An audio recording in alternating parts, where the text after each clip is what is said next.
to the next slide.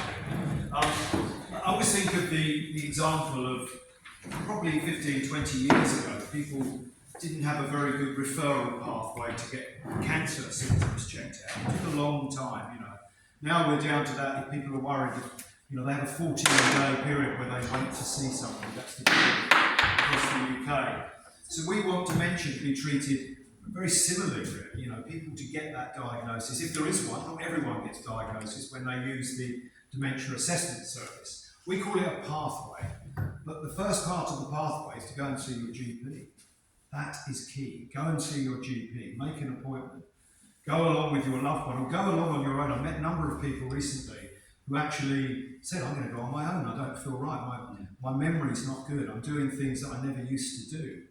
So that's good to hear. Because I still think if you had a cough for a number of months or a lump somewhere in your body, you would go and see your GP. So why wouldn't you go and see your GP to get checked out about dementia, like Harvey had said? A little bit of a stigma, slowly getting smaller, that stigma.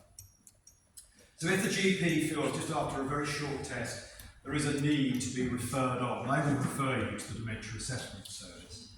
And then through that there's different levels. So if you were to get that sort of referral, you would then meet up somebody who works within that team, and they'd start talking about your family history. You'd look at having a scan if needed. We saw the pictures of the scans earlier, the CT scan. That's quite an objective route. I don't think I say it's an objective route, but sometimes it's very difficult to depict what kind of dementia from a scan without knowing more about someone and their personality. So that's the sort of first part of that diagnosis route, or not. And then it's very much then the level 2, you be seen by a doctor, neurologist, I'll put there neuropsychologist, psychologist,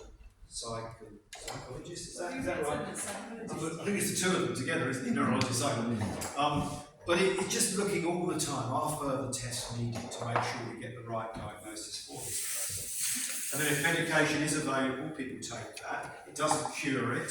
I think it makes life, people tell me, it makes life easier. Slow it down a bit. A little bit, but it makes life easier for them to come to terms with, etc. And then it's then looking at that post-diagnostic support.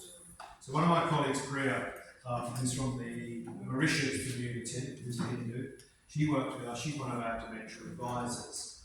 And in the last 18 months, she set up a specific carers group for people from the South Asian community, which is rather popular, as